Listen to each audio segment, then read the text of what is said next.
정막만이 감도는 부사장실.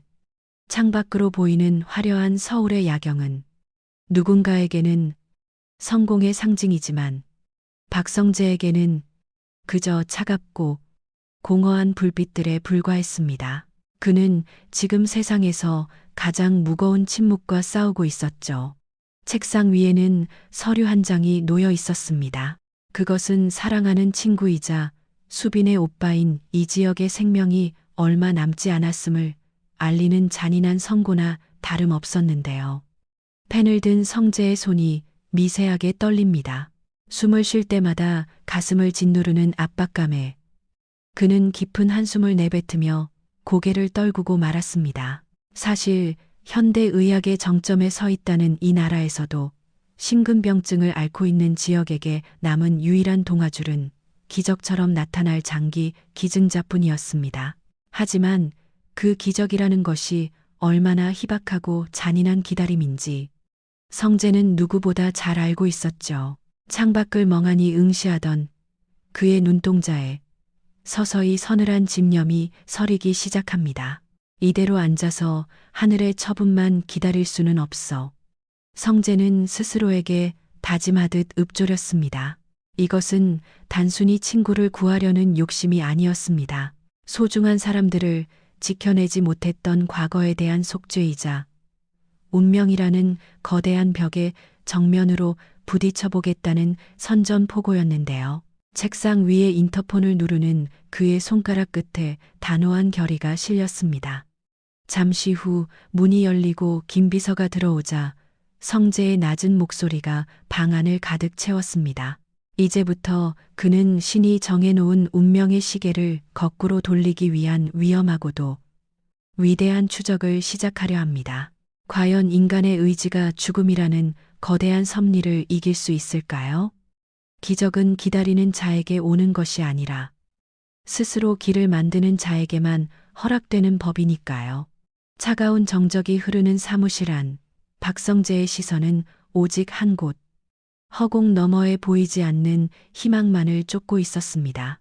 문을 열고 들어온 김 비서는 평소보다 훨씬 더 무겁고 진지한 상사의 공기에 압도된 듯 조심스럽게 발을 뗐는데요. 부사장이라는 화려한 직함도 슈조이 그룹이라는 거대한 배경도 지금 이 순간만큼은 죽어가는 친구 앞에서 아무런 힘을 쓰지 못하는 종이 조각처럼 느껴졌습니다. 성재는 천천히 고개를 들어 김 비서를 바라봤습니다. 그 눈빛에는 절망을 딛고 일어선 자 특유의 서늘한 광기마저 서려 있었죠. 부르셨습니까? 부사장님? 김 비서의 물음에 성재는 한치의 망설임도 없이 본론을 꺼냈습니다. 김 비서, 지금 이 순간부터 전 세계의 모든 의료 기술을 이 잡듯 뒤져주세요. 그의 목소리는 낮았지만 방 안의 공기를 진동시킬 만큼 강력했습니다. 단순한 조사가 아니었습니다. 심근병증 환자가 심장 이식이라는 요원한 기다림 외에 선택할 수 있는 모든 대안, 아니 단 1%의 가능성이라도 있는 임상시험까지 전부 포함하라는 특명이었는데요. 특히 한국 내에서 진행 중인 최첨단 연구나 극비리에 추진되는 프로젝트가 있다면 수단과 방법을 가리지 말고 찾아내라는 지시가 이어졌습니다. 성재의 머릿속에는 오직 지역의 창백한 얼굴만이 맴돌았습니다. 기증자가 나타나기만을 기다리는 것은 결국 죽음의 순번을 기다리는 것과 다르지 않다는 사실이 그를 미치게 만들었으니까요. 김 비서는 직감했습니다. 이것은 단순한 업무가 아니라 한 남자의 인생을 건 사투라는 것을요. 알겠습니다, 부사장님. 가능한 모든 채널을 동원해 최대한 빨리 보고드리겠습니다. 김 비서가 방을 나간 뒤에도 성재는 한동안 움직이지 않았습니다. 다시 창밖을 내다보는 그의 눈의 어린 결연함은 마치 폭풍 전야의 고요함과도 같았는데요. 성재는 속으로 수천 번, 수만 번을 되뇌었습니다. 지혁아, 조금만 더 버텨줘. 내가 반드시 내 심장을 다시 뛰게 할 방법을 찾아낼 테니까. 그에게 시간은 이제 가장 잔인한 적이자 반드시 정복해야 할 대상이었습니다. 며칠 동안 성재의 사무실은 불이 꺼지지 않았습니다. 책상 위에는 미국, 유럽, 일본 등 각국에서 날아온 심장 관련 전문 학술지와 연구 자료들이 산더미처럼 쌓여갔는데요. 인공심장의 최신 트렌드부터 줄기세포를 이용한 재생치료, 심지어는 유전자 가위 기술을 접목한 임상 데이터까지 성재는 마치 전문가라도 된 듯 그 방대한 자료들을 하나하나 파헤쳤습니다. 하지만 결과는 참혹했습니다. 대부분의 획기적인 기술들은 여전히 실험실 안의 연구 단계에 머물러 있었거나 한국의 법적 규제 때문에 도입 자체가 불가능한 것들이 태반이었는데요.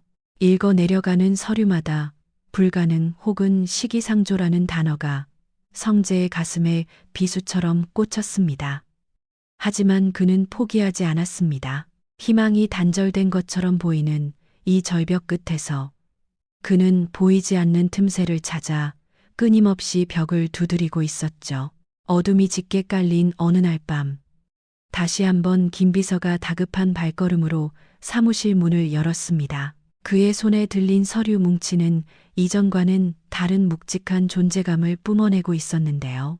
성재는 직감적으로 깨달았습니다. 드디어 닫혀있던 운명의 문이 아주 미세하게 열리기 시작했다는 것을 말이죠. 과연 이 두꺼운 서류 더미 속에 지역에 멈춰가는 심장을 다시 뛰게 할 진짜 열쇠가 숨겨져 있을까요? 김비서의 다급한 구두 소리가 정적을 깨뜨리자 박성재는 번쩍 고개를 들어 올렸습니다. 며칠 밤을 지새운 탓에 눈은 붉게 충혈되어 있었지만 김비서의 손에 들린 새 서류 뭉치를 보는 순간 그의 눈동자에는 다시금 생기가 돌기 시작했는데요. 김비서는 숨을 몰아쉬며 성재의 책상 위에 서류를 조심스럽게 펼쳐 보였습니다. 그 서류의 맨 위쪽에는 서울대학교 병원이라는 굵은 글씨와 함께 차세대 인공심장 임상시험안이라는 제목이 선명하게 박혀 있었습니다. 부사장님, 드디어 찾았습니다.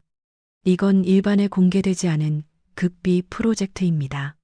김비서의 목소리에도 흥분이 섞여 있었습니다. 성재는 마치 홀린 사람처럼 서류를 집어들었습니다.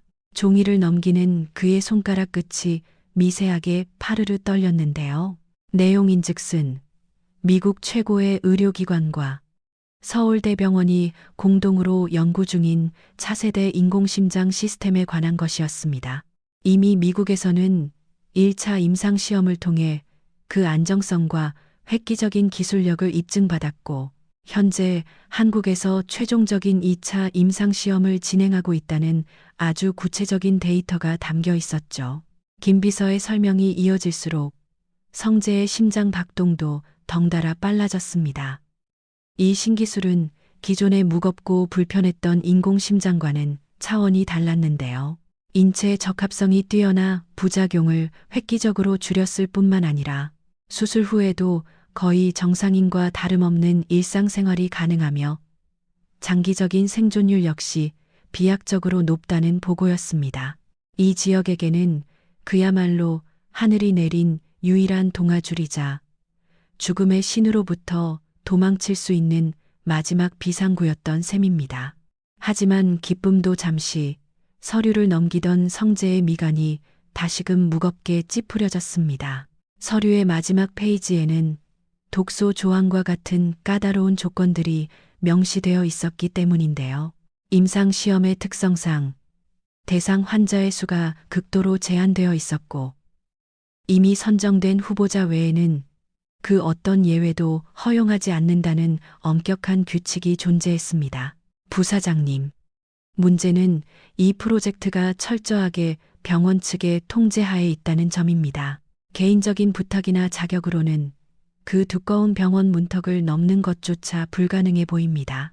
김비서의 말은 냉혹한 현실을 일깨워 주었습니다. 성재는 다시 책상 위에 서류를 내려놓고 창밖을 내다봤습니다. 눈앞에 희망을 두고도 손을 뻗지 못하는 이 상황이 기증자를 기다리던 때보다 더 잔인하게 느껴졌는데요. 하지만 그는 여기서 멈출 남자가 아니었습니다. 평범한 방법으로 안 된다면 병원 측이 절대로 거절할 수 없는 거대한 힘을 동원해야만 했습니다. 그것은 박성재 개인이 아닌 대한민국 재계의 거물인 슈조이 그룹이라는 거대한 이름표가 필요하다는 뜻이기도 했죠. 성재는 자리를 박차고 일어났습니다. 옷매무새를 가다듬는 그의 표정에는 더 이상 망설임이 없었습니다. 김 비서 수고했어요. 정말 큰일을 해냈습니다. 성재의 목소리는 이제 차분하다 못해 시릴 정도로 단호했습니다. 그는 서류 뭉치를 품에 안고 사무실을 나섰습니다. 그의 발걸음은 단 한 곳, 슈조이의 절대 권력이 머무는 회장실을 향하고 있었는데요. 하지만 그곳은 성재에게 가장 가깝고도 먼 곳이었습니다. 자신의 친구를 위해 그룹의 명운을 건 거래를 허락해달라고 아버지에게 청해야 하는 상황. 냉철하기로 소문난 박진석 회장이 과연 아들의 이 사적인 감정을 너그럽게 받아줄까요? 성재는 알고 있었습니다. 이 문을 여는 순간 자신의 인생에서 가장 치열한 협상이 시작될 것이라는 사실을 말이죠. 과연 성재는 철옹성 같은 아버지의 마음을 움직여 닫혀있는 임상 시험의 문을 강제로 열 수 있을까요? 회장실로 향하는 복도는 평소보다 훨씬 길고 차갑게 느껴졌습니다. 박성재의 구두 소리가 대리석 바닥에 부딪혀 공허한 메아리를 만들어낼 때마다 그의 가슴 속에는 알 수 없는 중압감이 차올랐는데요. 문 앞에 선 성재는 잠시 호흡을 가다듬었습니다. 저 문 너머에는 자신의 아버지이자 슈조이 그룹이라는 거대 제국을 건설한 냉철한 군주 박진석 회장이 앉아 있었죠. 성재에게 아버지는 존경의 대상인 동시에 늘 넘어야 할 거대한 산과 같았습니다. 들어오게. 안쪽에서 들려오는 낮고 묵직한 목소리에 성재는 조심스럽게 문을 열었습니다.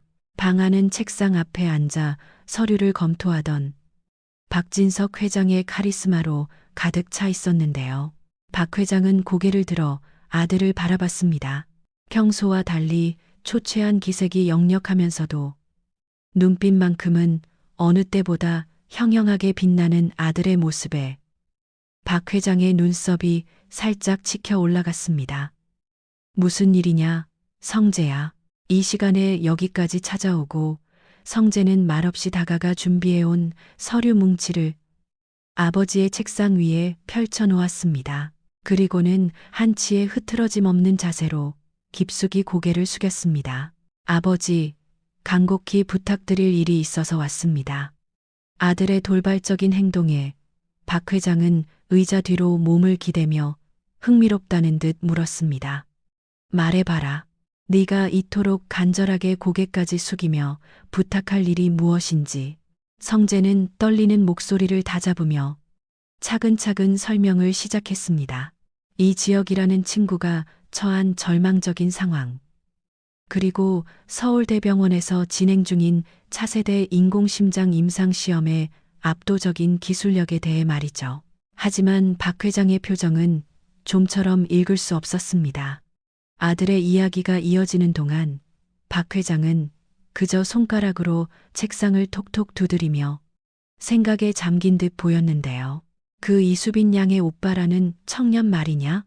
박 회장의 질문에 성재는 힘주어 대답했습니다.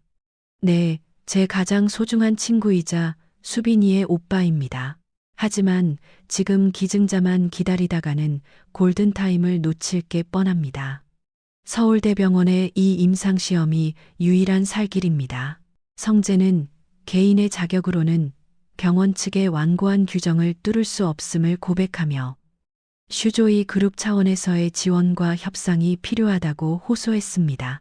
방 안에는 숨막히는 정적이 흘렀습니다. 박 회장은 아들이 가져온 서류를 천천히 훑어보았습니다. 기업가로서의 냉철한 계산과 아버지로서의 감정이 충돌하는 순간이었는데요. 사실 슈조이 입장에서 이름도 모르는 청년 한 명을 위해 병원과 거대한 계약을 맺고 임상시험에 개입하는 것은 득보다 실이 많을 수도 있는 일이었습니다. 하지만 박 회장은 아들의 떨리는 손끝과 간절함이 뚝뚝 묻어나는 눈빛에서 진심을 읽었습니다. 무엇보다 박 회장의 마음을 움직인 것은 과거의 부채감이었습니다. 고성에서의 일, 그리고 수빈에게 주었던 상처들로 인해 아들과의 사이가 서먹해졌던 것에 대해 박 회장 역시 내심 미안함을 느끼고 있었기 때문이죠. 좋다. 슈조이의 이름으로 돕겠다. 마침내 떨어진 아버지의 허락에 성재의 눈시울이 순식간에 붉어졌습니다. 정말 감사합니다. 아버지. 박 회장은 곧바로 인터폰을 눌러 비서를 호출했습니다. 서울대병원 이사장에게 연락하게. 내가 직접 통화하겠다고 전해. 거침없는 아버지의 명령을 들으며 성재는 비로소 막혔던 숨이 터져 나오는 것을 느꼈습니다. 하지만 이제 겨우 시작일 뿐이었습니다. 병원과의 협상, 그리고 지역의 몸 상태가 이 위험한 시험을 버텨줄 수 있을지에 대한 불확실성이 여전히 남아 있었으니까요. 과연 슈조이의 거대한 힘은 병원의 견고한 빗장을 풀고 죽어가는 지역에게 새로운 심장을 선물할 수 있을까요? 서울대학교 병원의 VIP 회의실에는 무거우면서도 팽팽한 긴장감이 감돌고 있었습니다. 테이블 한쪽에는 슈조이 그룹의 박진석 회장과 박성재 부사장이, 맞은편에는 이 프로젝트의 최종 결정권을 쥔 병원 이사장이 마주 앉아 있었는데요. 창밖으로 보이는 평화로운 풍경과는 대조적으로 회의실 안은 한 남자의 생사가 걸린 거대한 거래가 오가고 있었습니다. 박진석 회장은 특유의 여유로운 표정을 유지하면서도 상대의 기세를 완전히 압도하는 카리스마를 뿜어냈습니다. 오늘 제가 이 사장님을 직접 뵙자고 한 이유는 하나입니다. 귀병원에서 진행 중인 차세대 인공심장 임상시험, 그 가치와 잠재력을 높게 평가하고 있기 때문이죠. 박 회장의 서두는 매끄러웠습니다. 그는 미리 준비한 제안서를 이사장 앞에 펼쳐 보였습니다. 슈조이 그룹이 이 임상시험 프로젝트에 대해 전폭적인 재정적 지원과 최첨단 의료 장비 도입을 약속한다는 파격적인 조건이었습니다. 이사장의 눈이 서류를 훑어내려가며 미세하게 흔들렸습니다. 병원 입장에서도 막대한 연구비와 글로벌 협력이 절실한 상황이었기에 슈조이의 제안은 거절할 수 없는 달콤한 사탕과도 같았죠. 하지만 박 회장의 진짜 본론은 이제부터였습니다. 대신 슈조이의 지원을 받는 조건으로 환자 한 명을 추가로 이번 임상시험 대상자에 포함해 주셨으면 합니다. 이 사장은 잠시 당황한 듯 안경을 고쳤었습니다. 회장님, 임상시험은 엄격한 기준과 절차에 따라 후보자가 이미 선정되어 있습니다. 갑작스럽게 환자를 추가하는 것은 의료윤리나 규정상 쉬운 일이 아닙니다. 이 사장의 난처한 답변에 성재의 가슴이 철렁 내려앉았는데요. 그때 박 회장이 나지막하지만 힘있는 목소리로 쐐기를 박았습니다. 그 환자는 제 아들의 목숨보다 소중한 친구입니다. 단순히 연주를 이용하려는 게 아니라 그 친구의 상태가 이 임상시험의 목적에 부합한다면 기회를 달라는 뜻입니다. 슈조이는 이 프로젝트가 성공할 때까지 모든 리스크를 분담할 준비가 되어 있습니다. 박 회장의 단호한 태도에 이 사장은 성재를 슬쩍 바라봤습니다. 성재는 자리에서 일어나 이 사장에게 깊이 고개를 숙였습니다. 이 사장님, 제발 부탁드립니다. 제 친구에게 살 기회를 주십시오. 재계 거물의 파격적인 제안과 아들의 간절한 호소 앞에 이 사장의 완고했던 표정도 서서히 풀리기 시작했습니다. 사실 슈조이의 지원이 있다면 이 프로젝트는 당초 계획보다 훨씬 빠르게 성과를 낼 수 있는 절호의 기회이기도 했는데요. 이 사장은 한참 동안 서류를 응시하다 마침내 고개를 끄덕였습니다. 회장님의 뜻이 정 그러하시다면 일단 환자분을 병원으로 오시게 하십시오. 정밀 검사를 거쳐 의학적 조건에만 부합한다면 슈조이의 지인이라는 명목이 아닌 긴급 추가 임상 대상자로 받아들이겠습니다. 드디어 협상이 성사되었습니다. 성재는 터져 나오려는 안도의 한숨을 겨우 참으며 주먹을 꽉 쥐었습니다. 돈과 권력이 오가는 냉혹한 비즈니스 세계에서 오직 우정 하나를 구하기 위해 성립된 이 특별한 거래는 지역의 운명을 바꿀 거대한 전환점이 되었는데요. 회의실을 나서는 성재의 발걸음은 그 어느 때보다 가벼웠지만 동시에 무거운 책임감도 느껴졌습니다. 이제 남은 것은 이 위험한 도박을 받아들여야 할 지역의 선택이었습니다. 과연 지역은 자신의 몸속에 기계 심장을 이식하는 이 생소하고 두려운 제안을 흔쾌히 받아들일 수 있을까요? 협상을 마치고 병원을 나선 박성재의 차는 곧장 이 지역의 집으로 향했습니다. 차창 밖으로 스쳐 지나가는 풍경들이 평소보다 선명하게 보였지만 성재의 마음은 여전히 폭풍 전야처럼 일렁이고 있었는데요. 품 안의 서류 봉투에는 지역의 생명을 연장할 유일한 열쇠가 들어 있었지만 그것이 지역에게는 또 다른 두려움이나 부담이 되지는 않을까 하는 걱정이 앞섰기 때문입니다. 성재는 지역의 집배를 누르기 전 심호흡을 하며 흐트러진 호흡을 가다듬었습니다. 문을 열어준 이상철은 수척해진 성재의 얼굴을 보며 깜짝 놀랐습니다. 성재야, 이 시간에 웬일이니? 어디 몸이라도 안 좋은 거야? 성재는 억지로 미소를 지어 보이며 대답했습니다. 아니에요, 아버지. 지역이 좀 보러 왔어요. 방에 있죠? 성재는 익숙한 복도를 지나 지역의 방문을 두드렸습니다. 안에서 들려오는 힘없는 대답에 문을 열고 들어가니 지역이 침대에 기댄 채 두꺼운 책을 넘기고 있었는데요. 창백한 안색에 핏기 없는 입술. 하지만 성재를 맞이하는 지역의 눈빛만은 여전히 따뜻했습니다.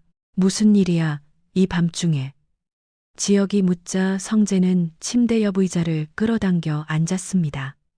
그리고는 한참 동안 지역의 얼굴을 가만히 응시했는데요. 그 고요한 침묵 속에서 성재는 결심한 듯 입을 뗐습니다. 지역아, 잘 들어. 아주 중요한 얘기야. 성재의 진지한 태도에 지역도 읽던 책을 덮고 자세를 바로잡았습니다. 성재는 서울대병원에서 진행 중인 차세대 인공심장 임상시험에 대해 하나부터 10까지 설명하기 시작했습니다. 미국에서의 성공 사례와 슈조이 그룹이 이 프로젝트를 전폭적으로 지원하기로 했다는 사실까지 말이죠. 이야기를 듣던 지역의 표정이 점차 굳어졌습니다. 임상시험? 그러니까 내 심장을 떼어내고 기계를 넣겠다는 거야? 지역의 목소리에는 당혹감과 거부감이 섞여 있었습니다. 인간의 심장이 아닌 차가운 금속 장치에 자신의 생명을 맡겨야 한다는 사실은 누구에게나 공포스러운 일이었으니까요. 하지만 성재는 지역의 차가운 손을 꽉 잡으며 호소했습니다. 기증자만 기다리기엔 내 시간이 너무 부족해. 지역아, 이건 도박이 아니라 과학이야. 이미 우리 회사 차원에서 모든 검증을 마쳤고 아버지께서도 너를 위해 직접 움직여 주셨어. 지역은 고개를 숙인 채 깊은 침묵에 빠졌습니다. 자신 한 명을 위해 친구가 감당했을 무게, 그리고 슈조이라는 거대 기업이 움직였다는 사실이 지역에게는 고마움보다 미안함으로 다가왔는데요. 성재야, 나 때문에 너희 회사까지 내가 너한테 너무 큰 짐을 지우는 것 같다. 지역의 말에 성재는 고개를 가로저으며 어깨를 강하게 쥐었습니다. 짐이라니, 그게 무슨 소리야? 넌 내 친구잖아. 네가 살아야 나도 살고 수빈이도 웃을 수 있어. 제발 나 한 번만 믿고 이 기회를 잡아줘. 성재의 눈가에 맺힌 절박한 눈물을 본 순간 지역에 완고했던 마음도 서서히 무너지기 시작했습니다. 친구가 자신을 살리기 위해 얼마나 사방팔방으로 뛰어다녔을지 그 헌신적인 사랑이 가슴 깊이 전해졌기 때문인데요. 한참 동안 성재의 얼굴을 바라보던 지역이 마침내 천천히 고개를 끄덕였습니다. 알았어, 해볼게. 네가 그렇게까지 말하는데 내가 어떻게 거절하겠어. 그 대답을 듣는 순간 성재는 지혁을 품에 꽉 끌어안았습니다. 안도와 기쁨, 그리고 미안함이 뒤섞인 뜨거운 눈물이 두 남자의 어깨를 적셨습니다. 이제 주사위는 던져졌습니다. 하지만 이 기적 같은 기회가 실제 지역의 몸 안에서 완벽하게 작동할 수 있을지는 그 누구도 장담할 수 없는 일이었습니다. 지역은 자신을 안고 있는 성재의 등을 토닥이며 생각했습니다. 과연 이 인공심장이 자신의 가슴 속에서 다시 뜨겁게 뛸 수 있을까요? 지역의 승낙을 얻어낸 박성재는 다음 날 아침 일찍 다시 지역의 집을 찾았습니다. 하지만 이번에는 지역이 아닌 그의 아버지 이상철을 따로 만나기 위해서였는데요. 성재는 지역의 집 근처에 있는 조용하고 한적한 카페로 이상철을 정중히 모셨습니다. 김이 모락모락 피어오르는 커피잔을 앞에 두고 앉았지만 두 사람 사이에는 차마 입을 떼기 힘든 무거운 공기가 감돌았습니다. 이상철은 불안한 눈빛으로 성재의 안색을 살피며 조심스럽게 물었습니다. 성재야, 아침부터 이렇게 따로 보자고 하니 가슴이 덜컥 내려앉는구나. 혹시 우리 지역이 상태가 더 나빠진 거니? 성재는 고개를 저으며 최대한 차분하고 신뢰감 있는 목소리로 입을 열었습니다. 아니에요, 아버지. 오히려 그 반대입니다. 지역이를 살릴 수 있는 확실한 방법을 찾아서 말씀드리러 왔습니다. 성재는 가방에서 서울대병원의 임상시험 자료를 꺼내 이상철 앞에 펼쳐 놓았습니다. 어제 지역에게 설명했던 것처럼 차세대 인공심장 기술이 얼마나 비약적으로 발전했는지, 그리고 슈조이 그룹이 이 프로젝트에 참여하며 지역의 수술 기회를 어떻게 확보했는지에 대해 상세히 설명했는데요. 이상철은 성재의 설명을 듣는 내내 아무 말도 하지 못했습니다. 그의 시선은 서류 속 복잡한 기계 그림과 수술 모식도에 고정되어 있었지만 사실 그의 머릿속은 하얗게 비어버린 듯했습니다. 하나뿐인 아들의 가슴을 열고 기계를 넣어야 한다는 사실이 주는 충격은 노쇠한 아버지가 감당하기엔 너무나 가혹한 것이었으니까요. 서류를 쥔 이상철의 거친 손이 미세하게 떨리기 시작했습니다. 그러니까 기증자를 기다리지 않고도 우리 아들이 다시 일어설 수 있다는 말이냐? 그게 정말 가능한 일이냐? 떨리는 목소리로 묻는 이상철의 눈에는 어느덧 뿌연 눈물이 차오르고 있었습니다. 성재는 이상철의 떨리는 손을 두 손으로 꽉 맞잡았습니다. 네, 아버지. 서울대병원의 최고 권위자들이 집도할 예정이고 성공률도 매우 높습니다. 무엇보다 수술 후에는 예전처럼 정상적인 생활이 가능하다고 합니다. 지역이도 어제 제 설득 끝에 해보겠다고 결심을 굳혔고요. 성재의 확신에 찬 대답을 들은 순간 이상철은 참아왔던 눈물을 터뜨리고 말았습니다. 그것은 지난 수개월 동안 아들의 죽음을 예견하며 가슴속에 쌓아두었던 깊은 절망의 찌꺼기들이 씻겨 내려가는 안도의 눈물이었습니다. 고맙다, 성재야. 정말 고맙다. 이 은혜를 어떻게 다 갚아야 할지 모르겠구나. 네가 아니었으면 우리 지역이는 벌써 이상철은 말을 잇지 못하고 손등으로 눈물을 닦아냈습니다. 성재는 그런 이상철의 모습에 가슴 한구석이 아려왔지만 애써 미소를 지으며 위로를 건넸습니다. 지역이는 제 목숨과도 같은 친구입니다. 아버지, 당연히 해야 할 일을 했을 뿐이에요. 이제 병원이 집에서 가까우니 아버님께서 매일 병문안 오시기도 훨씬 편하실 겁니다. 저희 슈조이에서 모든 비용과 편의를 제공할 테니 걱정 마세요. 두 사람은 한참 동안 카페 구석에서 서로의 손을 맞잡은 채 희망을 공유했습니다. 평생을 성실하게 살아왔지만 아들의 병 앞에서는 무력하기만 했던 한 아버지에게 성재가 가져온 소식은 어둠 속에서 마주한 한 줄기 태양빛과도 같았는데요. 이상철은 자리에서 일어나 성재에게 연신 고개를 숙였습니다. 하지만 성재는 알고 있었습니다. 이제부터가 진짜 싸움이라는 것을요. 지역은 곧바로 서울대병원 특실로 옮겨져 수술을 위한 대장정에 돌입하게 됩니다. 과연 지역의 쇠약해진 몸이 현대의학의 결정체라 불리는 이 정밀한 수술을 무사히 버텨낼 수 있을까요? 이 지역이 서울대병원 특실로 옮겨진 뒤 병원의 공기는 평소보다 훨씬 무겁고 긴박하게 흘러가고 있었습니다. 박성재의 철저한 보안 유지 덕분에 지역의 입원 사실은 극소수에게만 알려졌지만 혈육의 직감까지 속일 수는 없었는데요. 평소와 다르게 집을 비우는 시간이 길어진 아버지. 이상철의 행적을 수상하게 여긴 이수빈은 몰래 아버지의 뒤를 쫓기 시작했습니다. 수빈의 마음속에는 불안함과 의구심이 소용돌이치고 있었죠. 아빠가 왜 저렇게 서둘러 병원으로 가시는 걸까? 혹시 큰 오빠한테 무슨 일이 생긴 건 아닐까? 수빈은 숨을 죽인 채 병원 복도의 모퉁이에 몸을 숨겼습니다. 멀리서 아버지가 익숙한 듯 한 병실 안으로 들어가는 모습이 보였고 곧이어 정장을 차려입은 박성재 부사장까지 나타나 그 병실로 향했는데요. 수빈은 심장이 터질 듯한 긴장감 속에서 조심스럽게 병실 문 가까이 다가갔습니다. 굳게 닫힌 문틈 사이로 나지막한 대화 소리가 새어 나오고 있었습니다. 선생님, 수술 일정은 확정이 된 건가요? 성재의 다급한 목소리에 이어 차분하지만 엄중한 의사의 대답이 들려왔습니다. 네, 부사장님.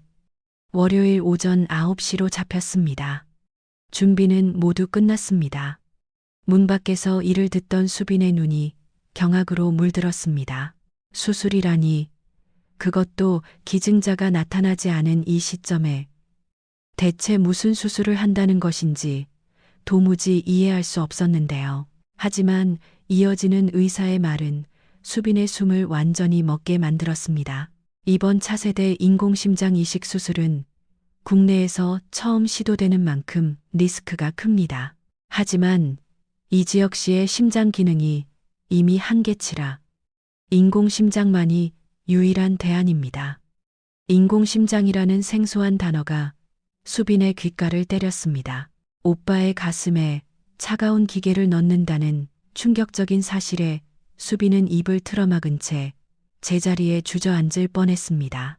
수빈의 눈에서 뜨거운 눈물이 왈칵 쏟아졌습니다.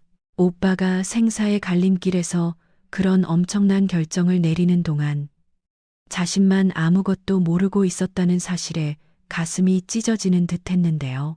하지만 슬퍼할 겨를도 없었습니다. 수빈은 혹여나 안에서 자신의 존재를 알아챌까봐 급히 근처 화장실로 몸을 숨겼습니다. 세면대의 차가운 물로 얼굴을 씻어내며 수빈은 생각했습니다. 큰 오빠가 살 수 있는 거야? 정말 그 기계 심장이 오빠를 살릴 수 있는 거야?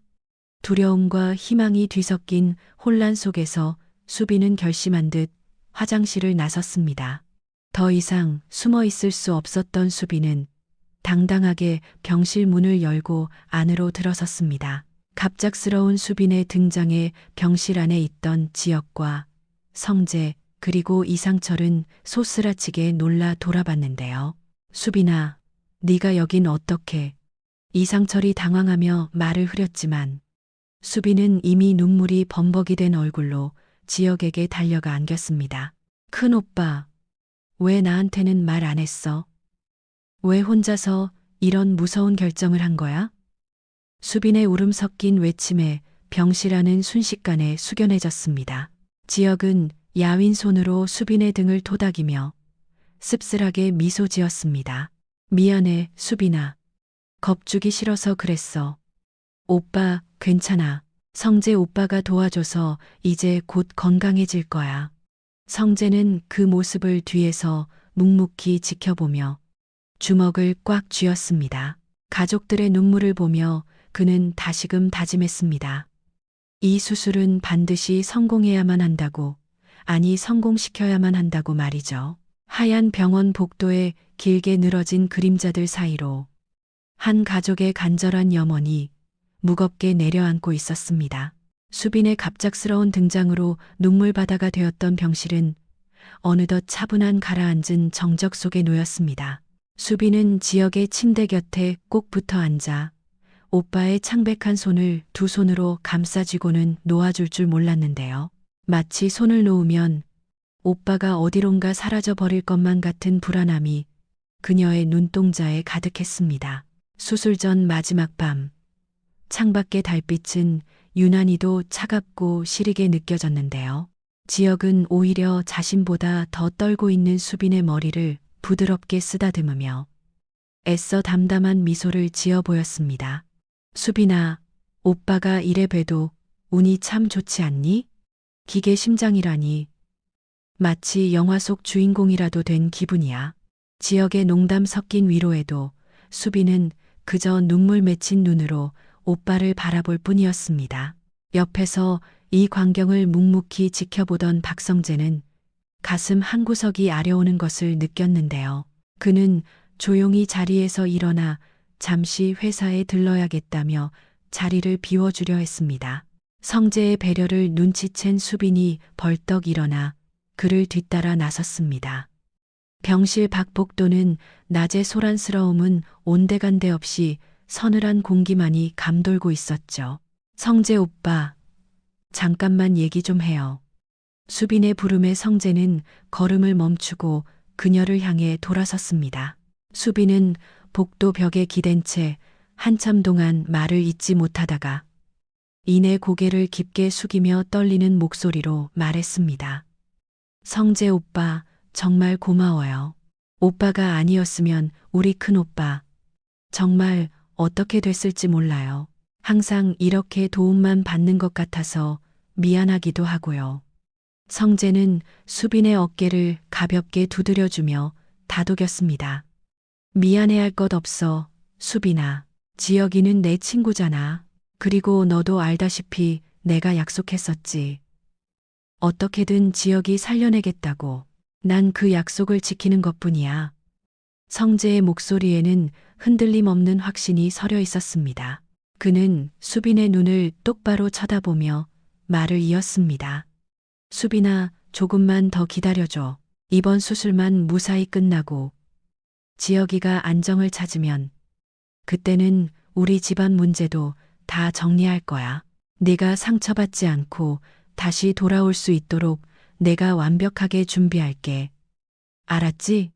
성재의 진심 어린 약속에 수빈은 눈물을 닦으며 작게 고개를 끄덕였습니다. 두 사람 사이에는 말로 다 표현할 수 없는 유대감과 믿음이 흐르고 있었는데요. 성재는 수빈을 다시 병실로 들여보낸 뒤 멀어져가는 그녀의 뒷모습을 보며 주먹을 꽉 쥐었습니다. 내일 오전 9시 지역의 가슴속에서는 생명의 박동 대신 차가운 기계의 진동이 시작될 것입니다. 그것이 지역을 살릴 유일한 길이지만 동시에 누구도 가보지 않은 위험한 길임을 성재는 잘 알고 있었습니다. 그는 어두운 복도를 걸어 나오며 스스로에게 수천 번을 다짐했습니다. 지혁아, 넌 반드시 살아야 해. 그래서 우리 모두가 다시 웃을 수 있게 만들어야 해. 병실 안 잠든 수빈의 얼굴을 바라보는 지역의 심장 박동기가 불규칙한 소리를 내며 긴박한 밤의 끝을 알리고 있었습니다. 이제 몇 시간 뒤면 지역의 운명을 결정지을 13시간의 거대한 사투가 시작될 텐데요. 과연 운명은 이 간절한 가족과 친구의 손을 들어줄까요? 성재는 차에 올라타 핸들을 잡았지만 떨리는 손은 멈추지 않았습니다. 내일 아침 수술실에 붉은 불빛이 켜지는 순간부터 그들은 인간의 영역을 넘어선 신의 결정을 기다려야만 합니다. 월요일 오전 9시 정각 수술실 문 위로 붉은색 수술 중 표시등이 켜지는 순간 복도의 공기는 얼어붙은 듯 멈춰버렸습니다. 이지혁을 태운 침대가 차가운 금속 문 너머로 사라진 뒤 남겨진 세 사람 이상철, 이수빈 그리고 박성재은 각자의 방식으로 이 잔인한 시간을 견뎌내기 시작했는데요. 병원 복도의 시계 초침 소리는 평소보다 10배는 더 크게 들리는 듯했고 그 소리가 한 번 울릴 때마다 이들의 가슴에는 날카로운 칼날이 밝히는 듯한 통증이 느껴졌습니다. 수술실 안에서는 인간의 한계에 도전하는 치열한 사투가 벌어지고 있었습니다. 지역의 가슴을 열고 수십 년간 고단하게 뛰어왔던 병든 심장을 떼어낸 뒤 미국과 한국의 기술력이 집약된 차세대 인공심장을 이식하는 과정은 단일 밀리미터의 오차도 허용되지 않는 정밀한 작업이었는데요. 집도하는 교수들의 이마에는 식은땀이 맺혔고 기계 심장이 혈관과 연결되는 순간마다 모니터의 수치들은 요동치며 의료진의 애간장을 태웠습니다. 하지만 밖에서 기다리는 이들에게는 그 어떤 정보도 전달되지 않는 암흑 같은 시간이 계속되었습니다. 이상철은 복도 의자에 앉아 연신 마른 손으로 얼굴을 쓸어내렸습니다. 자식을 먼저 보내야 할지도 모른다는 공포는 70평생 그가 겪어온 어떤 고난보다도 가혹했는데요. 우리 아들, 착하게만 살아온 우리 지역이 하늘이 무심하지 않다면 꼭 살려주겠지. 그의 떨리는 목소리는 허공을 맴돌다 흩어졌습니다. 수빈은 그런 아버지의 곁을 지키며 성경책을 꽉 쥐고 있었습니다. 얼마나 세게 쥐었는지 손가락 마디마디가 하얗게 질려 있었지만 그녀는 기도를 멈추지 않았습니다. 박성재는 앉아 있을 수 없었습니다. 그는 수술실 문 앞을 서성이며 시계를 확인하고 또 확인했습니다. 3시간이 지나고 6시간이 지나고 어느덧 10시간이 넘어갔습니다. 슈조이 그룹의 모든 역량을 동원해 확보한 기회였지만 결국 그 기적을 완성하는 것은 지역의 생존 의지에 달려 있었는데요. 성재는 가슴속으로 지역을 향해 수천 번 소리쳤습니다. 지역아, 네가 여기서 무너지면 수빈이는 어떡하고 나는 어떡하느냐. 제발 제발 그 기계 심장을 네 것으로 받아들여줘. 수술이 시작된 지 13시간이 경과한 오후 10시. 마침내 수술실의 붉은 불빛이 꺼졌습니다. 세 사람은 마치 약속이라도 한 듯 벌떡 일어나 문 앞으로 달려갔습니다. 육중한 문이 열리고 마스크를 벗으며 담당 교수가 걸어 나왔습니다. 그의 지친 기색 역력한 얼굴을 마주한 순간 이상철은 차마 입을 떼지 못하고 떨리는 눈으로 교수만을 바라봤는데요. 선생님, 우리 아들은요? 우리 지역이는 어떻게 됐나요? 겨우 터져 나온 이상철의 질문에 교수는 잠시 숨을 고르더니 천천히 미소를 지어 보였습니다. 수술은 성공적이었습니다. 인공심장이 정상적으로 박동하기 시작했습니다. 그 한마디가 복도에 울려 퍼지자마자 이상철은 다리에 힘이 풀린 듯 그대로 바닥에 주저앉았습니다. 감사합니다. 선생님, 정말 감사합니다. 수빈은 아버지를 끌어안고 목 놓아 울기 시작했고 성재 역시 벽을 짚은 채 안도의 눈물을 흘렸습니다. 돈으로도 권력으로도 살 수 없었던 생명이 다시금 숨을 쉬기 시작했다는 소식은 그들에게 세상 무엇보다 값진 축복이었습니다. 하지만 교수의 표정에는 여전히 긴장감이 남아 있었습니다.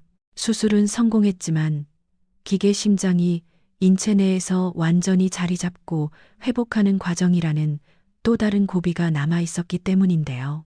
중환자실로 옮겨지는 지역의 창백한 얼굴을 바라보며 성재는 비로소 작게 숨을 내뱉었습니다.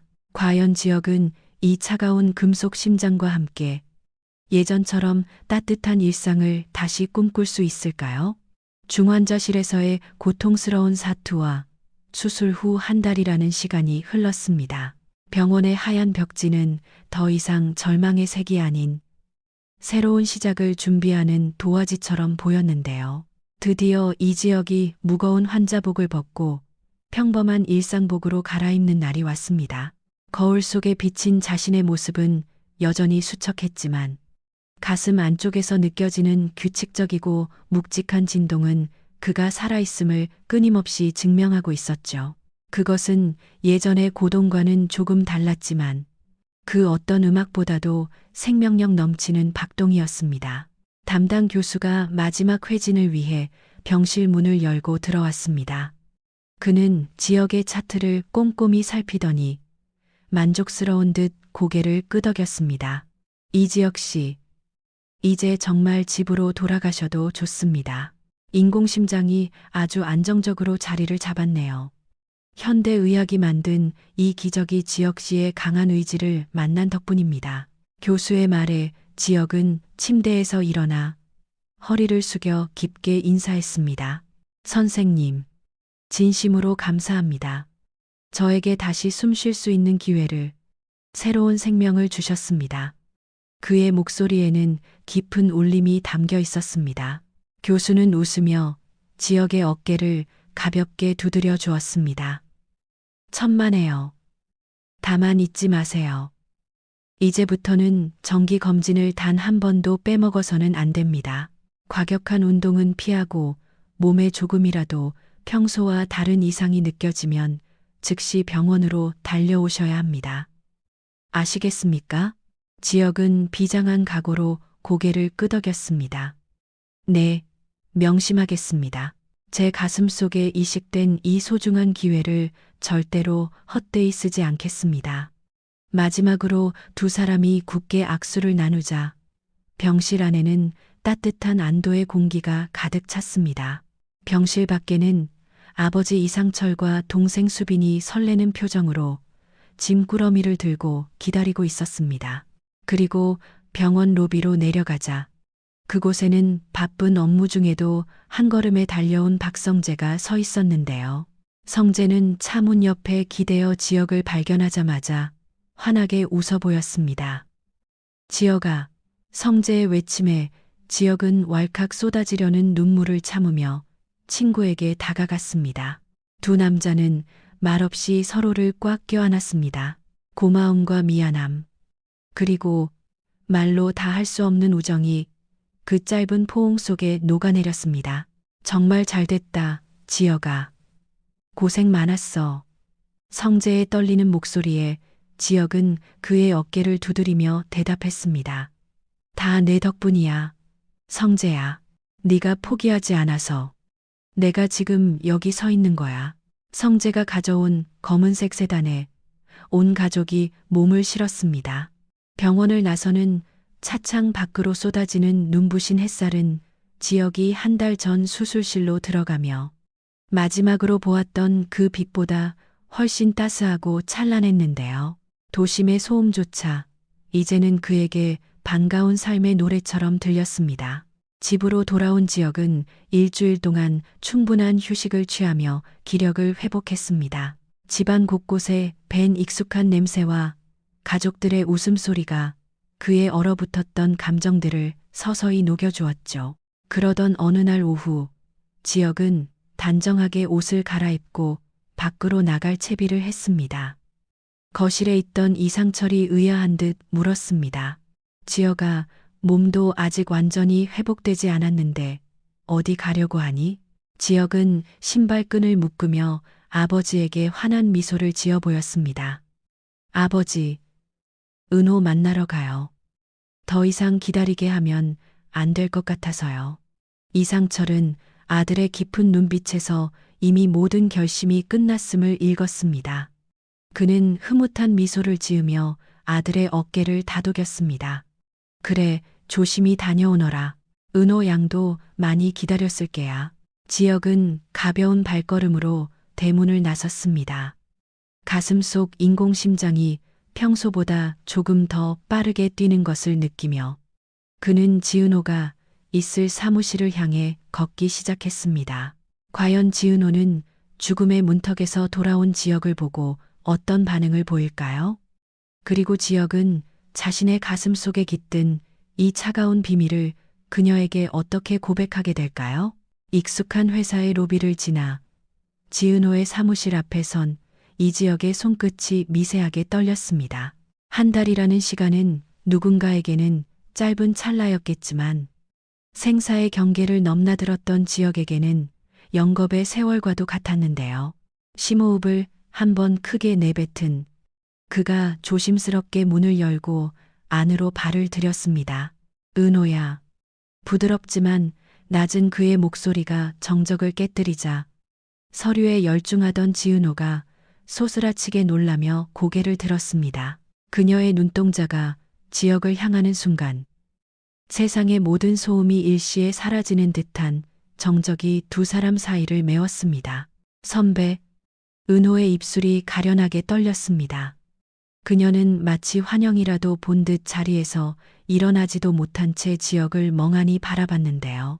연락도 되지 않고 생사조차 불분명했던 연인이 갑작스럽게 눈앞에 나타나자 반가움보다 먼저 당혹감과 서운함이 그녀의 가슴을 찔렀습니다. 지역은 그런 은호에게 천천히 다가갔습니다. 한 걸음 한 걸음 옮길 때마다 가슴 속 인공심장이 묵직한 존재감을 드러냈는데요. 은호는 결국 참았던 눈물을 터뜨리며 자리에서 일어났습니다. 선배, 대체 어디 갔던 거예요? 연락도 안 되고 사람을 얼마나 걱정하게 만들었는데요. 은호가 지역의 가슴팍을 가볍게 치며 원망 섞인 울음을 쏟아내자 지역은 그녀의 가녀린 두 손을 가만히 맞잡았습니다. 미안해, 은호야. 정말 미안해. 사실은 병원에 있었어. 지역의 말에 은호의 얼굴이 순식간에 하얗게 질렸습니다. 병원요? 역시 몸 상태가 안 좋아졌던 거예요? 그래서 저한테 말도 안 하고 숨어버린 거예요?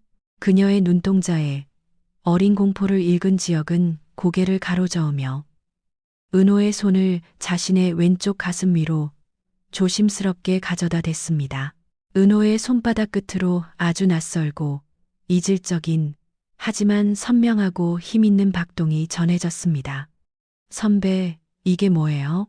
은호가 떨리는 목소리로 묻자 지역은 담담하게 진실을 털어놓았습니다. 기증자 없이는 살 수 없었던 자신의 상태와 성재의 도움으로 받게 된 차세대 인공심장 이식 수술에 대해서 말이죠.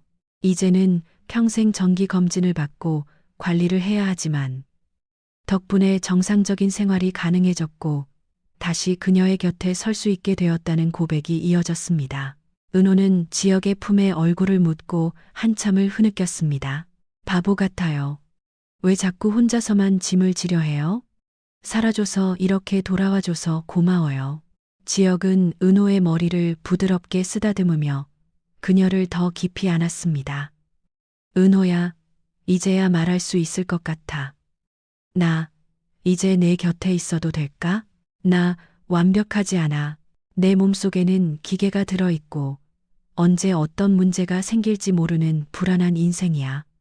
그래도 이런 나라도 괜찮다면 평생 내 곁에서 너를 지키고 싶어. 지역의 절박하고도 진실한 청혼의 은호는 고개를 들어 눈물 섞인 미소를 지어 보였습니다. 당연히 괜찮아요.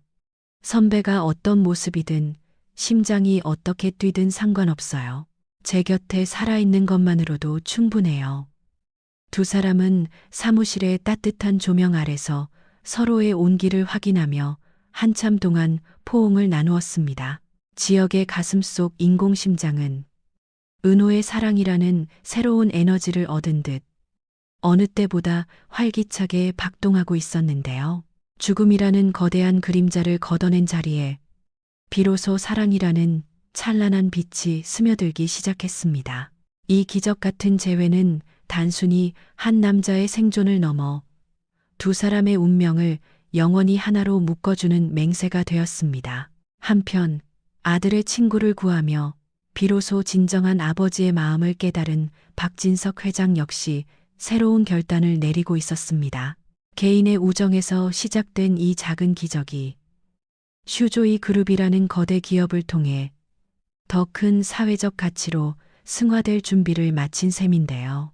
지은호와의 애틋한 재회를 뒤로하고 이 지역이 건강을 되찾아가는 사이 슈조이 그룹 본사에서도 거대한 변화의 물결이 일고 있었습니다. 회장실 안 박진석 회장은 창밖을 내려다보며 깊은 생각에 잠겨 있었는데요. 잠시 후 노크 소리와 함께 박성재가 들어서자 박 회장의 입가에는 평소에 보기 힘든 흐뭇한 미소가 번졌습니다. 성재야, 어서 오너라. 내 친구 이지혁 군은 요즘 좀 어떠냐? 아들의 안부보다 친구의 건강을 먼저 묻는 아버지의 모습에 성재는 고개를 숙이며 대답했습니다. 네, 아버지. 덕분에 정기검진 결과도 아주 좋고 곧 지은호 씨와 새로운 시작을 준비하고 있습니다. 박 회장은 고개를 끄덕이며 의자에 깊숙이 기댔습니다. 잘됐다. 처음에는 내 개인적인 고집이라 생각했다만 한 사람의 생명을 구하기 위해 그룹의 역량을 쏟아붓는 내 모습을 보며 나도 느낀 바가 많았다. 박 회장의 목소리에는 아들에 대한 진심 어린 인정과 대견함이 서려 있었습니다.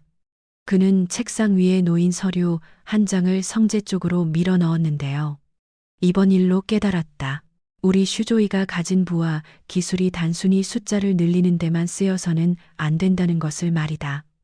그래서 말인데 본격적으로 의료 사업 분야에 투자해 보는 게 어떻겠니? 성재의 눈이 번쩍 뜨였습니다. 이는 단순히 수익을 창출하자는 제안이 아니었습니다. 아버지, 그 말씀은 성재의 물음에 박 회장이 단호하게 말을 이었습니다. 고성이가 운영하던 가훈재단을 기억하느냐? 그 재단을 기반으로 차세대 의료연구재단을 설립하려 한다. 인공심장뿐만 아니라 돈이 없어서 혹은 기술이 없어서 포기해야 했던 수많은 생명을 슈조이의 이름으로 구하는 거다. 이 프로젝트 네가 직접 맡아서 추진해봐라. 아버지의 파격적인 제안에 성재는 가슴 벅찬 감동을 느꼈습니다. 친구를 구하고자 했던 작은 마음이 이제는 수많은 사람의 목숨을 살릴 수 있는 거대한 희망의 씨앗이 된 셈이었죠. 성재는 아버지의 어깨를 두드려주는 따뜻한 손길을 느끼며 비로소 자신이 진정한 경영자로 성장했음을 깨달았습니다. 감사합니다. 아버지, 슈조이가 사람을 살리는 기업이 될 수 있도록 제 모든 것을 걸고 추진하겠습니다. 두 부자 사이에는 이전의 날 선 긴장감 대신 같은 곳을 바라보는 든든한 동료애가 흐르고 있었습니다. 성재는 곧바로 재단 설립에 착수했고 지역은 그 재단의 첫 번째 기적의 증거이자 상징으로서 새로운 삶을 당당히 살아가기 시작했습니다. 1년이라는 시간이 흘러 지역은 여전히 건강한 모습으로 정기 검진을 위해 병원을 찾았습니다. 의사는 이제 완벽한 정상이라며 그에게 환한 미소를 지어 보였는데요. 병원을 나서는 지역의 손에는 지은호의 손이 꽉 쥐어져 있었습니다. 두 사람은 이제 결혼을 앞두고 예비 부부로서 평생의 약속을 완성해 가고 있었죠. 병원 앞 공원을 산책하던 두 사람은 잠시 멈춰서서 저물어가는 붉은 석양을 바라봤습니다. 지역의 가슴속 인공심장은 여전히 묵직하고 든든한 박동으로 그에게 속삭이고 있었습니다. 살아줘서 고맙다. 그리고 사랑하라고 말이죠. 고난과 절망의 끝에서 피어난 기적은 이제 한 개인의 행복을 넘어 더 넓은 세상으로 퍼져나갈 준비를 마쳤습니다. 석양 아래 나란히 걷는 지역과 은호의 뒷모습은 그 어떤 시련도 진정한 우정과 사랑 앞에서는 무력할 뿐이라는 사실을 증명하고 있었는데요. 과연 이들이 만들어갈 앞으로의 미래에는 또 어떤 눈부신 이야기들이 기다리고 있을까요?